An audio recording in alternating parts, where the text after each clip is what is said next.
ఒక చిన్న గ్రామంలో లక్ష్మి అనే అమ్మాయి ఉండేది. ఆమెకు చిన్నప్పటినుంచి చదువు అంటే చాలా ఇష్టం.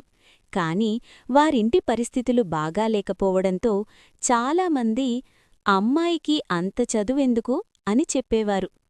లక్ష్మి మాత్రం ఆ మాటలు వినకుండా ప్రతిరోజూ కష్టపడి చదివేది. పగలు స్కూలుకి వెళ్ళి రాత్రి దీపం వెలిగించి చదువుకునేది. ఆమె కష్టాన్ని చూసి టీచర్లు కూడా ఆమెకు సహాయం చేశారు.